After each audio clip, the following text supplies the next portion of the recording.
Eu imagino que em 2017, 2016, 2017, o Danjide devia estar muito feliz na sua sala, rindo. Tipo, hahaha, olha que coisa engraçada que eu tô fazendo. Olha como eu e os nossos amigos estamos nos divertindo. Enquanto nós temos que nos contentar com isso daqui. O Desafio de Kamandi, volume um, feito por um elenco muito, muito variado. E eu já vou explicar por quê. Primeiro eu quero que vocês vejam apenas a capa do nosso querido Bruce Timm. Um salve aí, senhor Bruce Timm. Aqui, ó, a capa dele. Bem bacana.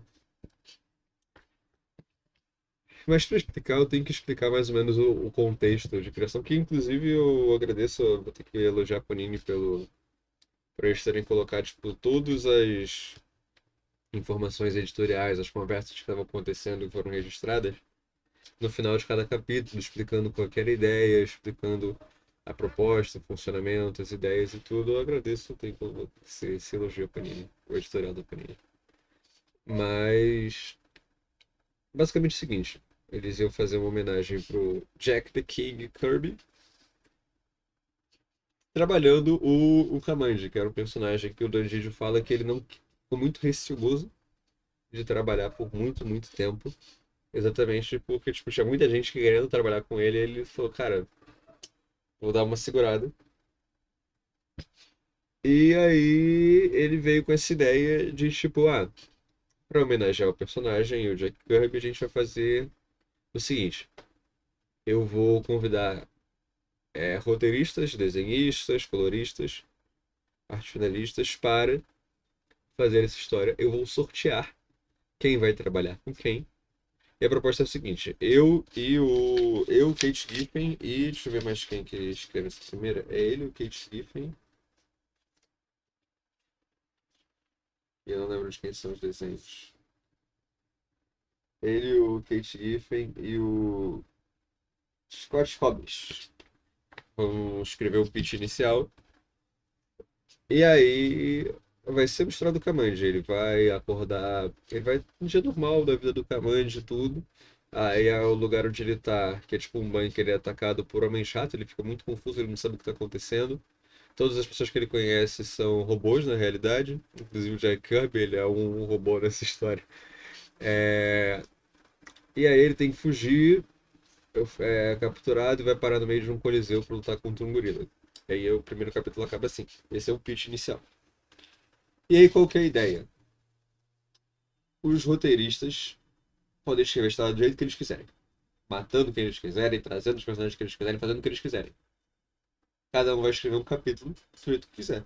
Só que cada um deles tem que colocar o Kamanji em uma situação, uma espécie de armadilha ou situação de fuga impossível, para o próximo roteirista tirar ele dessa situação. Só que ao mesmo tempo tem que ser uma situação onde o roteirista anterior ele tem uma alternativa. Tipo assim, como é que eu tiraria ele dessa? Pra não ser uma situação muito esdrúxula. Mesmo que tenha situações muito esdrúxulas nesse quadrinho. E eu imagino que eles devem ter se divertido muito enquanto escreveram isso aqui. Não me enganem, não é que isso daqui seja ruim, nem nada do tipo, é divertido. Só que você não consegue se apegar a nada, nem ninguém, exatamente por conta dessa rotatividade. Você não espere se apegar aos personagens. Até tem uma personagem que eles deixam viva um pouquinho mais de tempo na história, mas aí depois eles só descartam ela do mesmo jeito e aí que não tem muito o que fazer. Que é a menina planta, que é a que fica mais tempo. Mas é isso, você, tipo, não se apega em ninguém. O Kamandi, ele tá nessa jornada que é exatamente, tipo assim, não como ela não é construída por uma pessoa só, ela vai mudando, mudando, mudando, mudando, mudando, mudando, e cada história tem muita coisa acontecendo. É um exercício divertido, eu não vou negar que é um exercício muito divertido. Exatamente por você chegar no final do capítulo e você ter uma nota editorial explicando como é que os autores do capítulo anterior pensaram tipo, pensaram a história, receberam um convite, isso é bem bacana. Muito, muito bacana. Acho que as partes mais legais de ler são exatamente, tipo assim, pós-capítulo, você lê aqui que tem as páginas de nota editorial, ó. Entendeu? Essa daqui, por exemplo, é do Dan Abnett, explicando como é que ele pensou a história e tudo. Enfim, é muito bacana. Mas como eu falei, eles colocam os Scamandes em situações mais ou menos esdrúxulas. Como eu falei, primeiro, Danjin e Kate Kiffin colocam ele numa. Pra lutar contra um gorila. Aí a próxima situação é, não, ele tá no meio de uma cidade com uma bomba nuclear armada, prestes a detonar. Aí não, qual é que é a outra situação? Não, ele tem que é perseguido por robôs assassinos, tem que pular de um penhasco.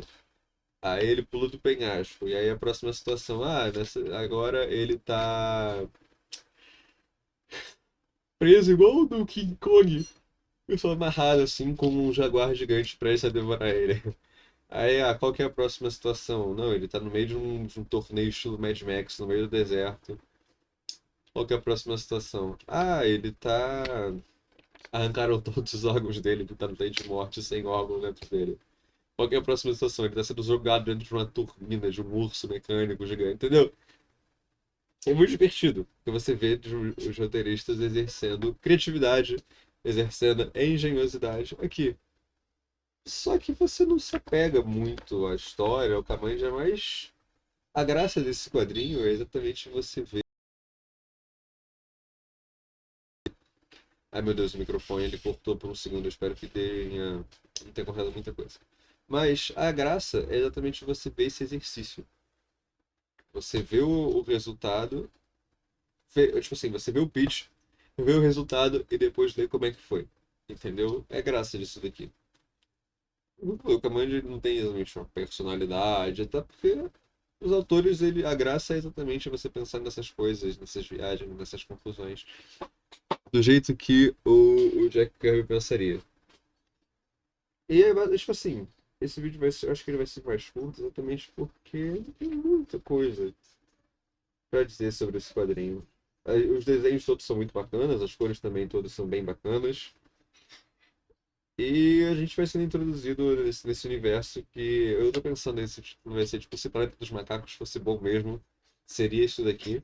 Que é muito vibe exatamente, tipo assim, sci-fi dos anos 60, 70. O que é a ideia deles, até porque o Kamandi surgiu nos anos 70 como um sci-fi do Jack Kirby. E aí isso eles conseguiram passar muito bem, porque eles têm, tipo, muita variação de coisas, assim, de tipo. É um mundo gigantesco, com bizarrices atrás de bizarrices acontecendo, e o Kamandi é o último garoto da Terra. Então, tipo, tem gente que sabe que são humanos, tem gente que não sabe o que são humanos, e aí é divertido, entendeu? E aí tem a Menina Planta, que é a personagem que fica mais tempo no elenco, a Menina Planta. Ela fica, tipo, por 2 capítulos, 3 capítulos, pouco mais do que. Ela fica, tipo, por três capítulos, ela é realmente a personagem que mais fica. Mas é isso também. Ela chega um momento em que ela é só descartada como os outros personagens. Aí tem outros personagens também que aparecem. É prontamente descartada. Totalmente interessante. Essa aventura intensa e. Os roteiristas eles só queriam fazer, a fim de fazer o que eles queriam. Que eu respeito, não acho que se você não quer trabalhar com o personagem, não acho que você precisa ficar trabalhando com ele. É o Neil Adams que fala, tipo assim, o que que você faz quando você quer se livrar de alguém? Você só atropela ele, é mais ou menos isso que acontece. É, é isso, esse é o meu veredito sobre Kamandi. Eu vou falar umas outras coisinhas. Talvez eu procure o volume 2. Esse aqui foi o Arthur que me emprestou, tô gravando esse vídeo antes do trabalho exatamente para poder devolver pro Arthur. E tem talvez algumas outras coisinhas que eu vou falar. O Toy já tá dando review ali da próxima história. Se você não consegue reconhecer aquela capa de longe, é basicamente um. É um mangá. O título do vídeo vai ser alguma coisa como tutorial de como adquirir depressão 2026 atualizado. Vai ser alguma coisa nesse sentido. Eu vou depois. O que demanda de uma certa pessoa sobre chantagem para falar sobre o All-In e sobre o Javier Rodrigues. Então, próximo vídeo vai ser My Broken Marico. E o vídeo seguinte vai ser defensores do All-In e do Rodrigues. Aí depois eu vou me organizando o que eu vou gravando e tudo. Eu comprei esse GB aqui. O nome do canal foi pensado porque quando eu cheguei a esse GB, eu abri esse GB. Esse GB é muito cheiroso. Ele é muito, muito cheiroso mesmo. pra ver. Eu demorei um pouco mais de um ano pra pegar esse gibi. Belíssimo gibi. Belíssimo, belíssimo mesmo. Aí provavelmente vai ter vídeo logo logo falando sobre isso daqui. E é isso. O vídeo vai ser um pouquinho mais curto. Exatamente porque a graça disso daqui é ler.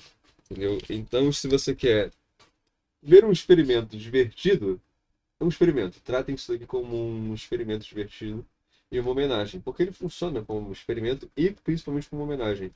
Exatamente porque os autores eles querem pensar tudo que o Jack Kirby, não que ele pensaria, mas trabalhar todos os elementos dessa ficção científica maluca, pensando, como é que o Jack Kirby solucionaria isso de forma completamente inesperada. Então tem que pensar numa parada inesperada, entendeu? Aí é divertido. Mas é isso. Meu único pesar é exatamente você não ter como se apegar aos personagens. Ele nunca mais, porque ele é um guri. Então, é isso. Fiquem com o marcador da Comic que eu estou usando. Fiquem aqui. Talvez eu grave vídeo depois sobre Comic Paint Communicate. Tem um comecinho muito, muito divertido isso daqui. E muito emocionante. Eu choro toda vez que eu vejo esse anime. Então, fiquem com a Komi.